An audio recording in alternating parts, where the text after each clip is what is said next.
Hold on. Let's bring that back. Come rewind. I was not being heard. I was muted, but you guys can see it. Thank you, thank you, thank you to my great audience. So let me just start with the welcome. You guys saw me give her the jacket. I want to welcome you back to the Unapologetic Entrepreneur. I flew all the way from Florida to come present this beautiful jacket to this young lady for her hard work. See, today isn't just going to be an interview. Today is a moment. See, we as entrepreneurs, if you're an entrepreneur and you spend any time as an entrepreneur, you understand that people usually see the rewards. Show them your plaque. Show them your plaque of excellence. You see your rewards, right? They usually see and rarely understand the journey. They see the promotions. They see the recognition. Some people even see the money, right? But what they don't see is how you earned it. And today, she didn't even know I was going to come and interview her. She knew I was coming into town, and I surprisingly came to her home to bring this moment live because I have questions for her. And we're going to take this opportunity to interview the first executive director, female executive director of CEO Life, right? And I know we talk with all entrepreneurs, but today I wanted to present her a jacket because certain situations didn't allow her to come and get on the stage with the rest of us here. So I want to thank you, Marie, out there for letting me know that people couldn't hear me. I appreciate you. Thank you for being an avid watcher. And we're going to move on and we're going to start. We'll be right back. Okay.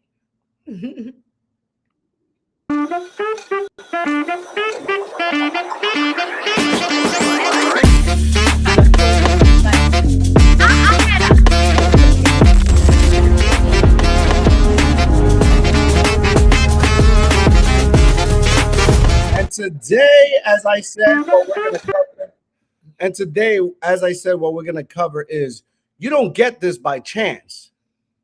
You earn it. So as I said, here I am with my guest, Mr. Kira Sullivan. We're squeezing in right here so we can both be seen. Say hi to the people. And again, thank you for all of you that are chiming in and watching and letting me know that I couldn't be heard, but we still got the footage and I just repeated it. So, Mr. Kira Sullivan. What's up, you guys? How y'all doing today? I know it's all of our team on here supporting us, but I'm going to be honest with you guys. He slipped. I did not know this was going to happen. Absolutely had no idea. You know, but I guess you always got to stay ready so you don't have to get ready. There you go. She does not know what's going to pop up. And as always, please like, share, and subscribe right over here in the corner or over there in the corner. And what you can do is don't forget the premise of the show. You guys can chime in, ask questions. I'm about to make sure I go on my Facebook page so I can see you. And just in case I miss a question that pops up. So, but I do have some questions for Mr. Kira Sullivan as she did not know what was going on. So we're going to put her in the hot seat, you know. Let me cue up my questions right here. So now that I put the jacket on you, right, we're going to make it real easy for you, Takira. Before an executive director, right, before the business, before recognition, who were you? What did that look like? That just looked like, a woman raising her child, working an overnight shift, being in hospitality for, at that point, almost about 10 years, working overnight. I had my first child at 42. Yeah, I know I look good. So, not knowing that God had a whole nother plan for me. So it was like, I had my son, and then a year later, I find out he's diagnosed with autism and ADHD. Well, I knew he had developmental issues. So it was really me just jumping into mommyhood on a whole nother level, because most parents don't have to worry about those type of situations, but I did. And I didn't even think twice about it. I just did whatever I had to do, learned what I had to learn to get my son to the next level. And that's when I became an advocate. And then shortly after, I met you. So here she is, and she's been in entrepreneurship and comes from a background of hospitality. Autistic child, as you heard, single mom, and she was grinding an overnight shift. Now she's what exactly is your title? Let the people know. I don't want to advertise for you. You got to let them know. Well, I'm the first female executive director with CEO Life, baby. And what your company? What is it you have now? DCS, Diverse Coverage Solutions. That is my financial agency. So now that people know that background, right? I have another question for you. These jackets can be expensive, you know. They cost money. Company pays, but you earn it. Now I want to know what personal cost did it cost you to receive that jacket? Tell them a little bit about your journey. Whew. Leo, it's a lot, but and I could be long-winded. We all know CEO life got long-winded people. But to keep it just real and 100 with you guys, it cost a lot. It took a lot of sacrifice. And I say this a lot because it was true. I didn't own it during that time. I was just moving and doing what I needed to do. I had two people in my life that told me if I come into this business and I'm open-minded and I'm coachable and I have work ethic, they're going to get me there. They're going to get me where I need to be able to provide for my son. And that was Leo and Coach. So I came in and I did what I had to do, right? But it was a lot of sacrifices. I coined myself as the sacrificial lamb. Because let me tell you, when I look back at a lot of things, I know for a fact, it is not half the people out there that would have been able to go through what I went through during that transition of leaving my 9 to 5 and coming into CEO in Xperia and going through certain things. They would have said, no, I'm not staying here for this. No, I'm going to leave. But because I knew that my vision was bigger than me and I knew what I had to do and what I wanted to leave for my child, I went through it. I lost 10 family members. Some of you guys know my story in 2024, the year that I joined, right? Within a 8-month span. Right. Sometimes I could make funerals. Sometimes I couldn't. So that was one of the biggest things. And the number one thing was the fact that all of the attention that I was putting on my child, because I was always there, I was very, overprotective. Because of that, I could not always be there. I had to sacrifice. Can I be there for my child when it's ABA therapy? Can I always take him to his doctor's appointments? No. But I knew if I sacrificed that, now in real time, I'll be able to do that for the rest of his life. Yeah, I remember those times. But let me ask you this: what was the moment, if you could remember one moment that you came closest to saying maybe entrepreneurship, maybe this business isn't for me? Okay, I'm gonna keep it all the way funky because today is being real, right? Because now that I got this jacket, it's a lot of things people don't want to tell you about the business because they afraid that they're gonna lose you because they think they have to go through the same thing. No, just make better decisions. It came a time where I had no money. I had depleted all of the money in my savings account and I had no money. This was something new that I was learning. Right. So during that process, when you're building a business and you becoming an entrepreneur, you got to make sure that you invest in yourself. I didn't know that. I didn't know that language. I got the 9 to 5 mindset. I go to work, I show up, I get a check. It was a time that I'm going to be completely honest when I said I cannot no longer do this. And I literally cried. My car got repossessed.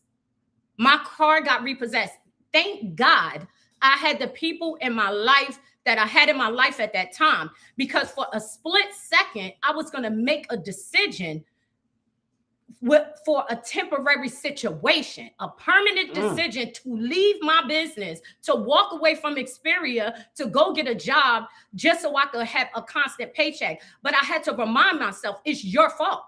You want to know why? Because had you been making more calls, had you been working your behind off, had you been doing everything that you know to do that was taught to you through your leadership, I wouldn't have never experienced that. But guess what? Sometimes you have to experience things, not because you take it as a loss, but because you take it as a lesson. Okay, mind you, this is all unrehearsed. So why didn't you quit?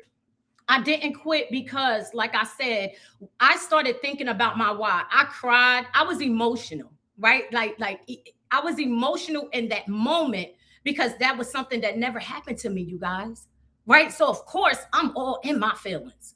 I'm crying and I'm embarrassed because I didn't want people to look at me. Oh, she thinks she over there doing something in that CEO life and this, that, and the third. Once I got through that and not caring, going back to who Takira is and not caring what nobody else thought about me, I knew I couldn't quit. I couldn't quit because my vision for me, for my business, for my community, to break the generational curse and my family of poverty, all of those things. But even on that next level of it, the reason why I couldn't do it, because I knew I had people that was backing me, that was there for me when other people counted me out, that put a lot of time and energy and mentorship into me. I could not fail them. And when I thought about that, that hurt me more than the fact that my car got repossessed. I didn't even think about that no more. Oh man, there's only 2 questions in, and this lady's yelling in my left ear. So those of you that know me, when you meet me in person, if I can't hear you from this ear, it's her fault. AKA passion. Everybody know. So let's get ready. Let me see if anybody's in the chat. Let's see what people are saying. We got Heather saying hello there. Yes. Hey Heather. You got Coach A. What's going on, Coach? He said y'all looking amazing in the green, of course. Thank you, sir. Thank you. Natasha's out there saying, look at my EDs. What up, Red Dragon? So yeah, today we're gonna definitely make this interactive experience. So if you guys have any questions for her, I'm loaded, but hey, feel free to shoot them out. I'm looking on my phone just in case they pop up, but we still got some more to go. So let me go to the next question. My next question to you is, when executive director became the target, when you decided, as we say in our agency, when you got mad and you made a decision, right? What changed? My mindset changed first, and then my habits. Because it was a lot of things, from the very beginning, I used to yell and scream out on the call, I'm gonna be the first executive director. I did believe it. I did. But as time went on and I started doing more self-development, I realized I would never achieve that position if I don't change my daily habits and if I don't disconnect with the people that I have in my circle at that time. So give us a little more about your habits. What specific habits? People need to know, because there's a lot of people, entrepreneurs here right now, that probably have the same habits you're talking about. And one of the things that entrepreneurship does, whether you like it or not, is it exposes you. So what are some of those habits that change? What sacrifices did you have to make? I mean, what conversations changed? There's people looking at you right now that are looking at you as an example. I mean, one day Kari's going to watch this episode and say, wow, that's what my mom went through. Let them know, what is it, some of those habits, conversations, and sacrifices that you had to make or change? I'm going to keep it real with you guys, but I can't tell y'all everything because, my book going to be coming out. Y'all got to buy it. No, but look at Leo face. No, but for real, just, things that I've always done, just thinking that's just life. For instance, being around your family, me and my family are also close. Those are always my best friends. So, I would party, I would hang out, I would stay up late. I would do all these things that weren't serving me, because I started realizing, even before I came executive director, I would think that I could still stay up all night and party, get up, get on the call, be there. Because if you're on time, you're late. So, just really not taking it serious and really just doing everything I've always done to get by, to survive, as opposed to doing things to be successful. So, I knew that I had to eliminate or remove myself from situations with my family and the people that I, hang out with, because that's always TT. Oh, she the life of the party. I can't be that no more. Because listen, this is one thing I had to tell myself: you can't dance to every song. You can't dance to every song. That's a quotable. So meaning you can't be everywhere all the time. You can't do everything, because when you're moving to another level, when you want to say you want to be an executive director, everything that you do, you can't continue to do it. If you say you want to make 100,000 or 250,000, you have to level up. It's levels to this. So I knew I had to do that. So having conversations with Leo, I had to really be honest with myself, because as great as I thought I was, it was a lot of things that weren't good about me that I had to change. So I had to have the mirror effect and have a conversation with my old self and with the new person that I wanted to be in order to get there. All right. We do have a question in the chat. Man, you guys are getting it today. Okay. So we got Natasha Rodriguez. What is one thing you would tell a young entrepreneur looking to get into this industry? One thing. that I would tell them is to choose your mentor wisely. Choose your circle wisely, because if you have a mentor or a circle of people that are around you that are not just there for monetary gain, but to really see you grow, to really want to see you be successful, to see your gifts. They look beyond what the surface is of you that other people may not see. That you need that, because when you have that right mentor in your life, or you stay in proximity of the right people, they are going to guide you. And it's not just going to be about business.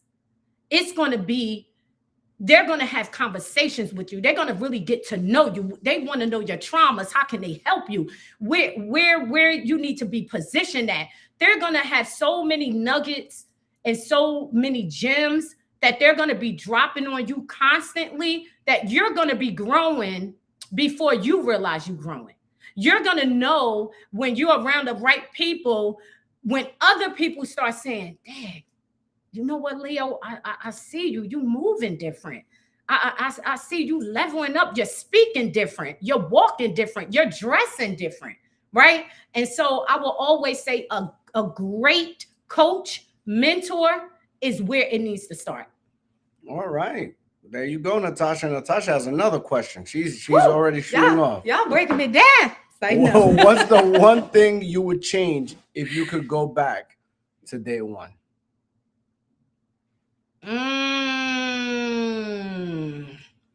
Whew. Day one of this journey. Okay. If I could go back to day one of this journey, I wish that I would have jumped all in at the beginning. I know a lot of people see us. I'm always talking about coaching Leo, but it was a time that you guys may not know this story, that I wasn't even too sure about Xperia, let alone CEO Life, let alone me staying with Leo. It was a situation, not to get into it, but it was a situation, and it was a hard decision to make for me. And I wasn't all in from day one, like y'all see me now, right? I was battling with me because I'm loyal by fault, right? So when things were happening and I was making that transition to come into Xperia, into CEO Life, I was given an ultimatum. And I sat on that for a couple of days and I prayed on it. And after that, I was really emotional about it because it was something that was near and dear to me. And I said, Takira, why are you being so loyal to someone else and disloyal to you, to your future? So I wish that I didn't wait that week. I didn't wait 3 weeks. I didn't wait that month. Yeah, it was that long before I actually said, yes, I'm doing it and I'm all in. So that's the only regrets I may have. Okay. I'll get back to your question. I saw it there. We got number 4. Who? Now it starts to get hot. We might have to take off the jackets. Entrepreneurship has a way of exposing you, as I said before. So what did entrepreneurship expose about Takira Sullivan?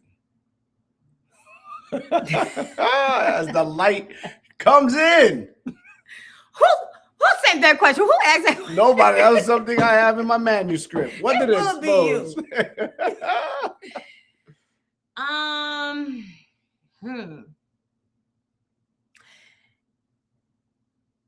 Well, it exposed some good things about me, but if we want to talk about something that actually made change in my life, that molded me to this, I would have to say that it exposed that I wasn't at some point, wasn't great at communicating with people, right? I had to realize that because, growing up the way that I grew up, being the urban community, sometimes you got to have a certain swag about yourself. And the way you grow up, you grow into that and you bring that into your adulthood. And a lot of people say, well, that's just that person. They can't change. I beg to differ. So when I came into entrepreneurship, this is a people's industry. You got to be able to be relatable and approachable. And I always felt like my communication skills was good because nobody really never said to me, okay, you're this way. I'm very blunt. I'm very open, but I'm also very transparent and I'm passionate about a lot of stuff. And I had to realize that some of the times, and really most of the time, you guys, that my delivery will diminish my message. I will have good intentions. I will want to see everybody win. But the way I deliver it, I look at it as passion, or some people could look at it as, oh, you're just too loud. You're just too in people's face. And now I'm going to tell you something. That is something that I never wanted to leave me because that just shows the realness of me. And I'm just being authentic, right? But I had to know how to channel that energy and that passion because I get so excited because when it comes to this business, I believe in it so much and I want others to receive that. I feel like I'm on like a talk show and they just like you are we're live here. You just got me, Leo. We're right here on the Unapologetic Entrepreneur. That's it. I gotta tell all my stuff, all my good. No apologies here. Okay. Sorry, not sorry. We got Heather. What did you do to change your communication skills? Before I used to go, I'm gonna tell you, Heather, before I would go to speak with somebody about a situation, I would literally have to call Leo. That's what started it. Okay. I would literally have to call Leo and I'm calling him and, I could just be myself and say how I want to talk. It may not be the way I'm going to speak to that person, but because I'm giving him the energy, he's like, tone it down, this, that, and the third, or I'll speak to coach about it. But one tool that was given to me, I think it was you, Leo. He was like, when you speak to somebody, don't always initially just respond to Kara. Give yourself at least that 5-second count. Take a breath and say, whew, listen, and then respond. So sometimes if anybody speaks to me now, they're going to be looking for that, Leo. They're going to be like, she responded too fast. No, I literally take a break. I don't want to respond too fast because my initial response may be a good one, right? But it may not be the right energy that I'm giving off. And I don't want to be that person. So, and I had to start reading more books on communicating with people. And one thing I said, because I'm still not all the way there yet, right? I said I want to take a class on that. I really want to be able to have healthy communication. And one thing that did work for me, Coach, I think it was like a year ago, he gave me and Natasha Coach always giving you some type of activity or something to do, right? So he told us to look up this stuff and he gave us a list of things. I wonder if Natasha remember this. And he said, which one do you think you need to improve in? I forgot what Natasha thing was, but one of my things was active listening. And I think when you become a better listener, you do not respond immediately just to be heard. You actually take time to listen what the person say and process it and respond to what they saying as opposed to responding the way that you want everybody to see your point of view. I don't know who this lady is next to me, but wow. I'm really I'm in awe. Wow, look at this. There you go. I grew up, you guys. Oh my God. It's funny what some time would do. Limitless got a question, and then I'll get back to my regular scheduled program. She says, we have a lot of people who come and leave this industry. What type of mindset do you need to have to be in business and stay in business? Stick and stay. Woo, that's a good one, Limitless. What kind of mindset do you got to have? You got to have by no means necessary. You got to do what you have to do. See, a lot of people, I think, believe that, you got to build such a great mindset. You got to build all these great things. But before you even build that mindset, initially, a lot of people that come into this business, they haven't picked up a book since high school or let alone college, right? So they may not never had mentorship. They may never had read any self-development books. So before you even have the mindset of saying, I'm going to stay through it all, or no matter what happens, you got to have discipline in your daily life, period. You have to be disciplined, and you have to have a level of belief in yourself. And most of all, because a lot of people say they have it, but they really don't, and that's commitment. Commitment is a really strong thing to have, because no matter what happens, and I always said this, I don't care what happens, I am going to see the task through regardless.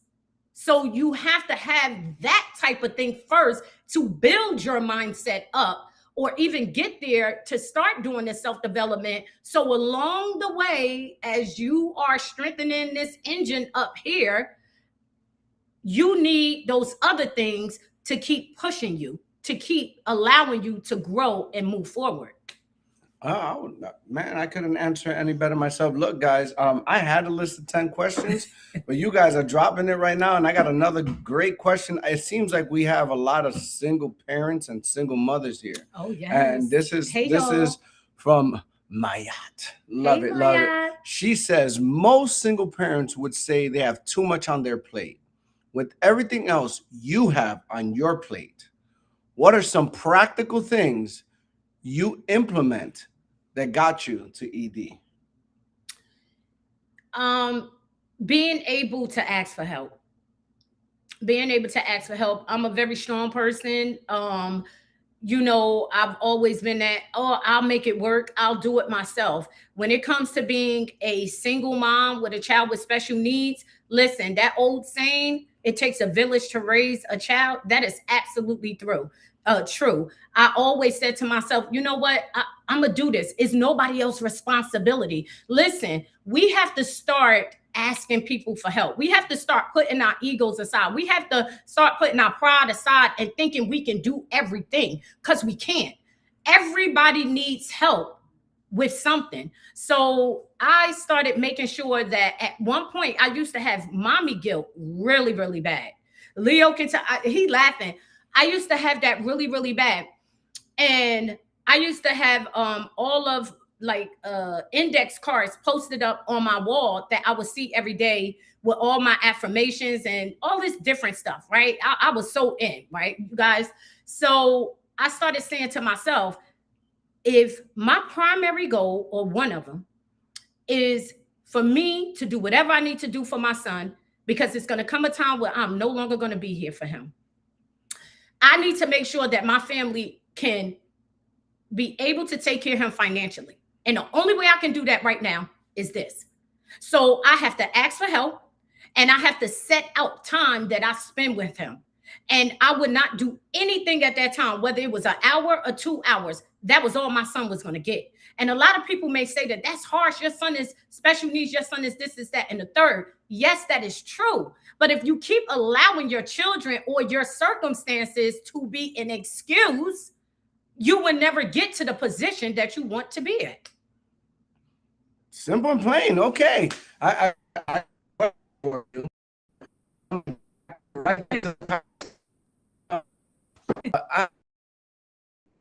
have a, what did that season teach you that success never could? While you were in that season where, you had to go through all these things on the road to ED, what did it teach you about yourself, or what lessons did you learn? What's one main one that comes off the top of your head right now? Well, I wouldn't say a lesson, but it reminded me that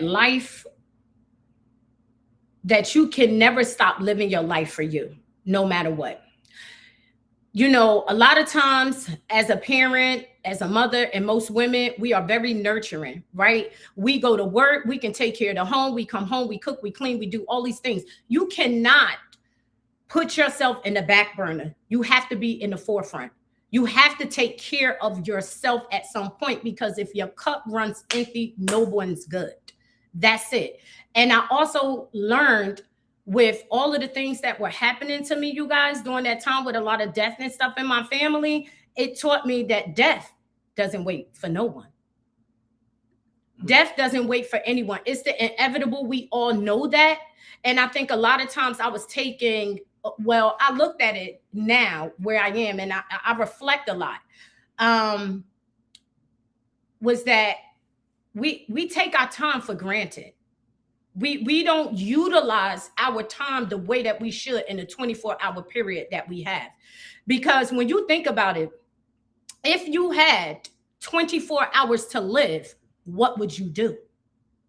What would be, if you had a list, what would be the first thing that you would do? And I started thinking that way.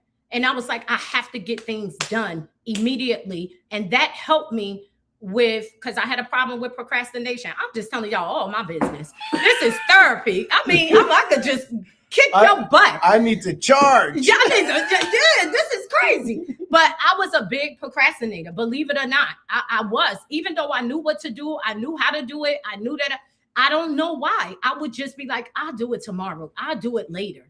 And would put things in front of things that I should have been prioritizing and should have been doing, but I wasn't. She was part of the biggest nation, procrastination. There Yes. we go. There we go. All right. After you put on that jacket, after I put that jacket on you today, I want to know, what does that jacket mean to you? Because a lot of people, you know, I've been asked a lot of different things about the rings I wear all the time, and I know what they mean to me. I know what this jacket means to me. What does that jacket mean to you? Then we got to go back in the chat, so take it. I don't want to get emotional, you guys. This means everything to me. Let me tell you something. This jacket means everything to me. When I was younger in high school, I did performing arts. I went to a performing arts school, and I used to do plays and dramas and operas and all those great things. It's nothing like coming home with a trophy, right? So I knew I didn't want to go to college. My parents sent me to school, and it wasn't for me. I always wanted to be an entrepreneur. I wanted to go to school, get my hair license, and do hair, right? So I left. I left school, right? And to think about this, it's like I've always had this urge, this burning desire to do something special, not just for myself, but for it to mean something, a bigger vision, not for just me and my family, but an impact on where I come from the hood, from the ghetto, from the urban community, whatever you want to, call it, of children who did not have the same opportunity, right? So all the blood, sweat, tears, books, learning myself, self-sabotaging myself, ruining relationships, rekindling relationships, having mentors and people to really believe in me, who said, don't matter about the naysayers. And we're going to get you there. You said you're going to be the first female. This is what you do. This is the blueprint.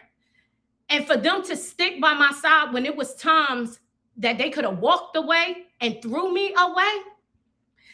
And when that day came that I knew I made executive director, I literally broke down crying in tears, screaming. And then to know I was supposed to receive my jacket at the last mastermind and I could not make it, and I take full ownership of that, it broke my heart because I wanted to be there with the rest of the executive directors and for them to see me receive this and put my jacket on. Because anybody that been here from the beginning with CEO Life know the growth. What y'all see now, this is a different version of who I am, which is still growing, which is still learning. And for Leo, because I put him through hell, y'all. I did. Calling this man all times of night. All times of night, did not care, keeping him up. And not one time did he ever turn me away. Not one time did he say, you know what, T, I'm asleep. I'll talk to you in the morning.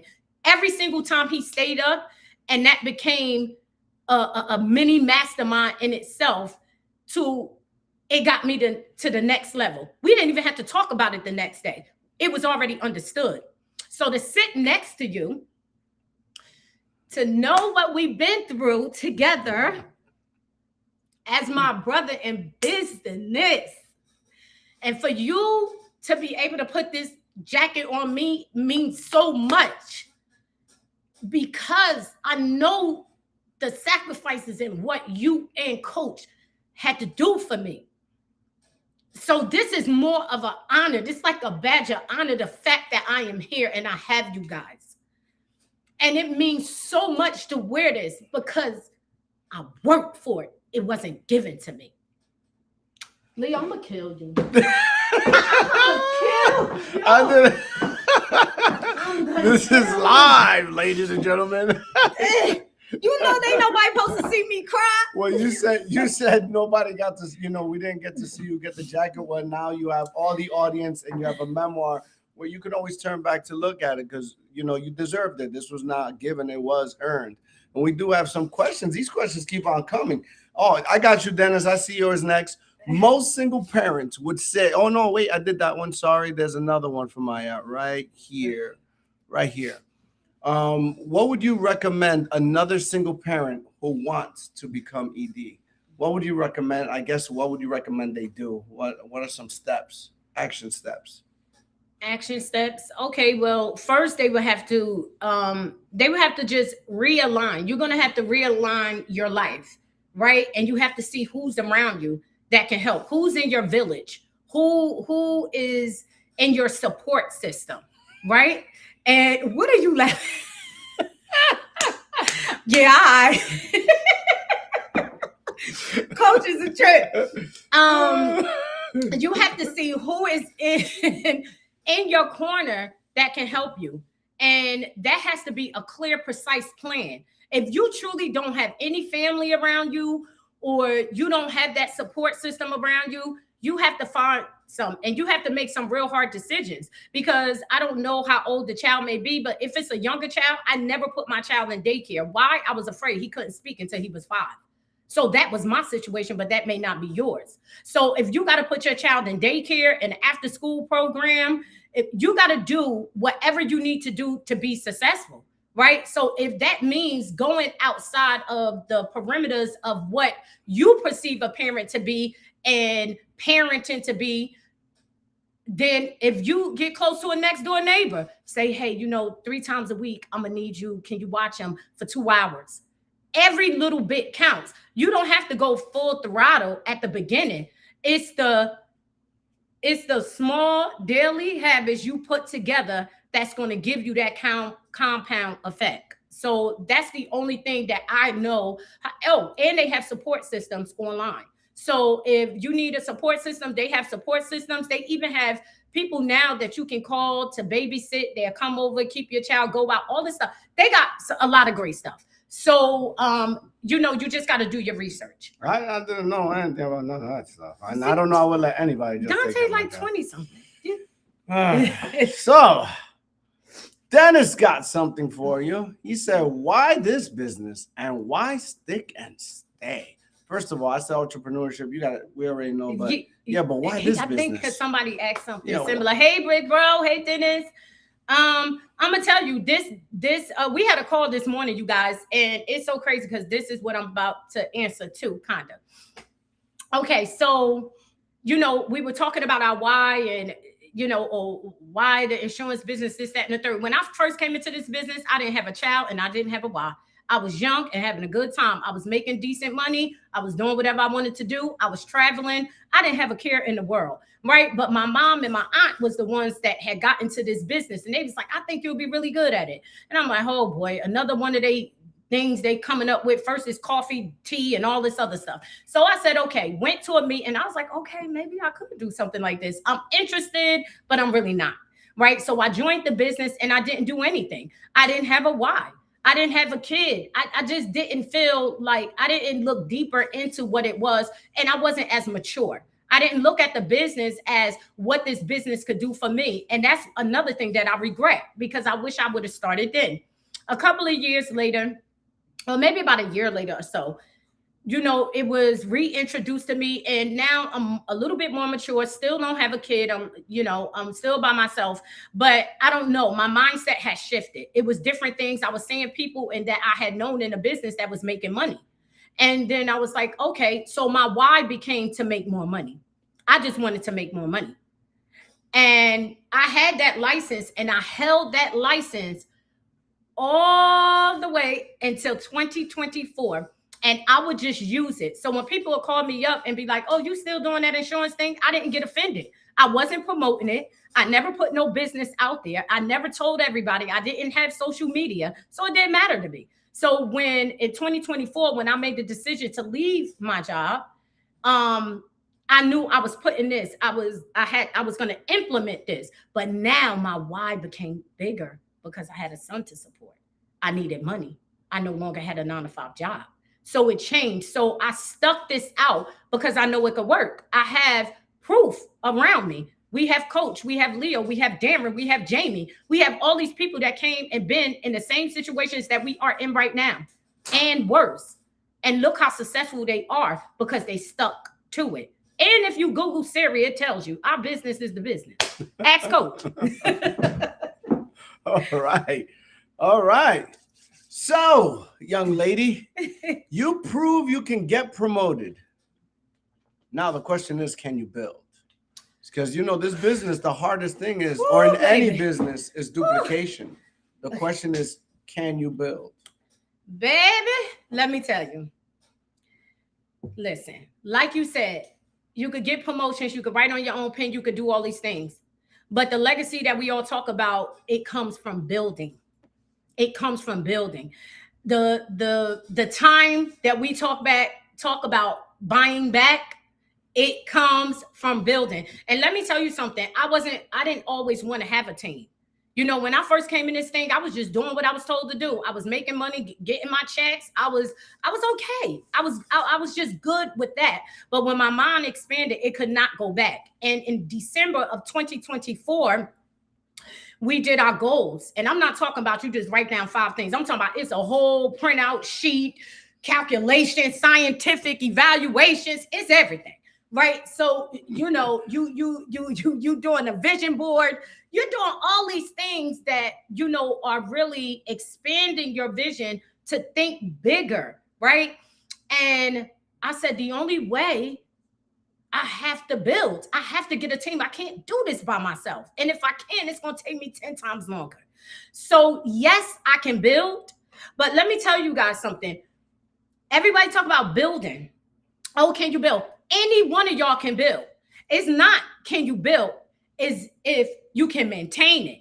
Can you keep a team? Because you can go out here and recruit 50 people and come in and cannot duplicate yourself. You may be good at what you do. You could train. You can do all these different things. It is a different level to duplicating yourself, to getting someone else to the position that you are in, right?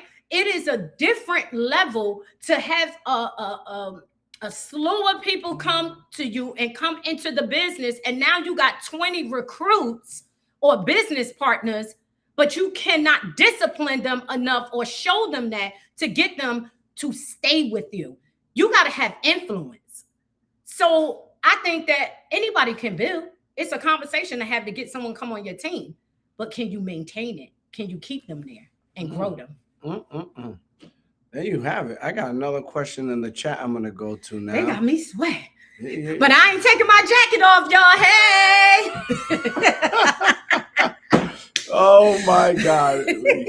So Mayette has another one. She says, what are some of your goals now? I could spit that right off to you. My goals, my top goals, not number wise or position wise in Xperia. I'm going to tell you my top goals. Why? My why is to have a nonprofit business named after my son Takari's Way, where they help special needs families be able to have resources and protection if they have caregivers. That's very important. I want to build a big resource center just for children. So if they don't have families, it's a lot of kids that go into foster care that do not have families. And let me tell you, my parents was foster parents for 30 years. So I want to dig into that. I want to start a foundation. I want to have people in my community be able to have funds to do a lot of things, not just for special needs, just for single moms that may be out here, may be homeless, and can't support their children. I want to provide that for them. And also, I want to be able to do something within the school system every single year where I'm able to give out some type of scholarship, whether it's $1,000, 2,000, anything to help children be able to get uniforms and different things like that for low income families. And the reason why I'm so passionate about that is because of where I came from. Yes, I had both of my parents in my life. I grew up with a father. Yes, I did. My parents been together over 50, married 50 something years. So I understand the importance of having that and having family and people, and everyone don't have it. It's a lot of people out here that can be great and amazing, but they never had anyone behind them, and they never had anyone in their ear telling them that they can do it. So that's my goals, and I want to accomplish that goal. I'm not talking about a 15-year span. I'm talking about within the next 5 to 7 years. Wow, she didn't even go into business with you. She just told you about her other things. Okay, I got a question for Leonardo Garcia. How did it feel to give her the green jacket? Well, I've always learned in this business, and it's very true that there's a big thing on duplication. I'm the type of person that loves to serve, and seeing the outcome, being able to actually witness it, feel it, and give it to Kira, there's a lot of joy. And no, you're not gonna make me cry because you're gonna make fun of New Jersey people, even though I'm a Floridian now. But there's a lot of sentiment. I mean, Takira worked real hard for that. She did the work, but it showed me that there's some value in what I'm teaching. It validates what I teach, what I do. And she's a perfect example of it. And I know the ring is the next thing. I know she's definitely gonna get her 6 figures. She's gonna do great things in this business, and it's priceless. It's priceless to see that duplication. I know you know exactly what I'm talking about, but I hope that answered your question, sir. All right. I'm mad that Coach wasn't here because I wanted my dream. I'm telling you, my vision, Coach, was to have Coach hold this side and you hold the other side, and I put my arm in on Coach's side. Well, now you just gotta get the ring so he opens and I deliver it. Okay, all right, that's it then. But Leo, I have a question for you. Oh, I didn't know that the host is getting questions now. Go ahead. I have a question. Okay, when you first met me, did you think that I would make it to this position? I always believe everyone's gonna make it. I mean, that's easy. Now, what I would say, because I know what you were looking for, is I didn't know if you were going to give yourself the chance. With all the battles that you've had at the beginning, all the left and right, not sure, there did come a point that I said, so be it. It is what it is. I can't keep pushing to try to convince you. And that's actually where I developed the line, I'm not in the business of convincing people. It was because of that. That situation led me to say, I'm not in the business of convincing people, because I didn't want to convince you. Because if someone convinces you, you can be convinced out of it. I wanted to come from you. So I left you alone. That's why it took a month. I didn't want to convince you. So at that point right there, it was one of those situations where I, in my mind, said, I'm here if she needs me. Otherwise, I got to keep going, because there's a lot of people that depend on what we do. There's a lot of people that help, a lot of people that want to change their lives, both as agents and as clients. And if I get stuck on bubblegum, it's my fault. So I didn't want that to be something that rests on my shoulders. So there was a point that I just let you be and let you decide. It's never that I never thought you could do this. It was more of a matter of when and if you decided to. So that's what it came down to. So there you go. That was something I was going to take to a grave with me. She didn't even know that. All right. So let's see. I got right here. I even had to skip here. What is the biggest thing standing between you and the vision you have right now?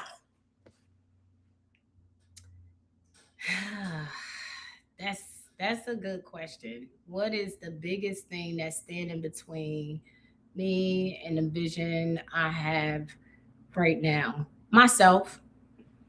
Honestly, it's not, I can't pinpoint and say one thing. it's a lot of things that I realize um about myself, right? I think a lot, right? About, and I reflect on certain things where I was at certain points in a business. And it's not really one thing. I can just say it's a lot of distractions that prior to this, I would not sit in that. I would never, like, it will happen and I'll think about it, boop, and I'm on to the next. And I keep going. I just think that now it's so many things that happen and a lot of death, even though 2024 was a death year for my family, is more things coming into place now. And it's like, oh, I'm starting to feel like I need to put more energy into other things. And then on the flip side of that, I say, no, you need to continue. You need to continue this journey. You need to continue what you started. You can't stop now.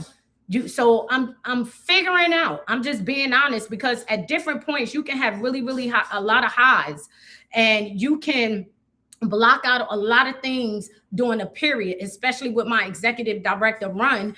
And then you get it, and it's like, I got it. Now I could take a break. But you can't take a break too long, because if you do, now it's taking forever to get that momentum back. So it's just me. It's myself. Okay.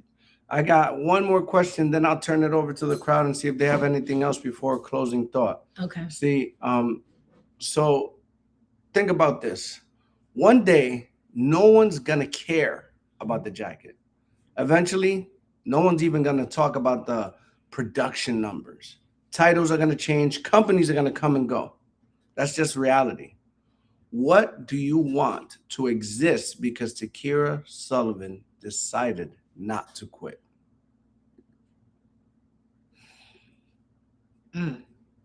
What are you leaving behind? What is that legacy? Well, although I just mentioned briefly everything that I wanted to do, like what was my goals, I truly want to leave. I want to leave my reputation. I want to leave who I am, because I always feel like I stand integrity. I'm an integral person. I have integrity. I want to make sure when they see the buildings with my name on it, the resource center and different things like that, I want my son to have so many people that he can go to and get stories from that he may not never know, because he's a child now. He's only 7. I want to leave such a huge name and impact, and something that people will always receive from generations to generation. I want people to say, you know what, that little chick from Newark, New Jersey, the number blocks, she always had something about her, but she really outdid herself. I want people to just have my name and always speak about it in a high way. And I want my son to just know that his mom did everything that she can do, not only for you, but for the community that he's in. And I say community because, when you are a parent of a child with special needs, you're part of a community, right? So I just always want people to know and be educated. That is what I want. I want to educate as many people before I leave this earth, because through that education, they will understand why I work so hard for our generation, for our people, to be able to have the same things that others did. Okay. So let's see. Let me go to the chat real quick. Guys, there you have. Let's see what's going on in the chat. Let's see. I think I was in a hot seat today. Oh, so why don't let me see. So why? Oh, that's something else. Okay, let's see. That's in the chat. They can see that. All right, ladies and gentlemen, I see that I pretty much cleared all. Wait, I think elimination. I think this was answer. What would you tell someone thinking about? Well, she did say this was answer elimination. So I hope you got your answer. I'm just going through real quick. Well, Leo, I want to just say thank you. I appreciate all the things that you have done for me. The good, the bad, the arguments. I take it all. I wouldn't take nothing back.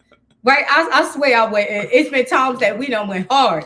And you know, but we managed to be true to ourselves, our friendship, to our business, no matter what, right? Personal is personal, business is business, and sometimes personal is business. But at the end of the day, we did what we said we were going to do. This is crazy. We both sitting up here with our executive director jackets. The only thing left, I haven't duplicated my 6 figures. I'm right there. I'm right there behind you.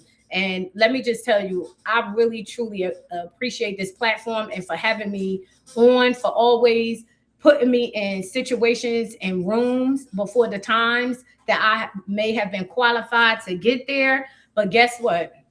This has been a journey. We are not finished yet. We are just getting started. Yes. I love you, coach. I appreciate you. Without CEO Life, it wouldn't be this. So, and I love you, team. All y'all, all you guys that's out there that's watching. Even if you're new or you've been here, I just want to tell you guys, each and every one of you offer a piece to this puzzle. This puzzle cannot be completed of CEO Life without each and every one of you that show up every day, the dream team, all of us of the leaders that participate and do everything and hold meetings, sidebar conversations, all of those things matter. So even whether you're training, whether you're a part of the dream team or not, you being present and asking those questions daily and giving great feedback. I'm telling you, from the newest person here to the longest person here, you guys are a piece of CEO Life puzzle. So I thank all of you guys as well. And thank you, Leo. Oh, you're very welcome. You're very welcome. This was special. I love when we have it live. I think you did. You answered some great questions. I mean, you got some crazy feedback. I can't wait to go back and watch it. So now this is what I'll say to you, Takira, and I'll leave you with this thought. Mm-hmm. Okay. You walked in here today having earned your green jacket, your accolade to add to your collection, right? And you're gonna leave here wearing it. I want to remind you now. There's some new responsibilities, right? Because now you have a greater responsibility. Now you got to represent what you're wearing, because somebody out there is watching you. My question to you is, are you ready for it? I stay ready, so I don't have to get ready. There you have it, ladies. Look at that. That is duplication. She stayed ready, so she don't have to get ready. Ladies and gentlemen, it's been an honor, a pleasure, and a privilege to be here with you today. You could have been anywhere in the world, but you were here with us today. So I would like to say, be blessed. See you guys.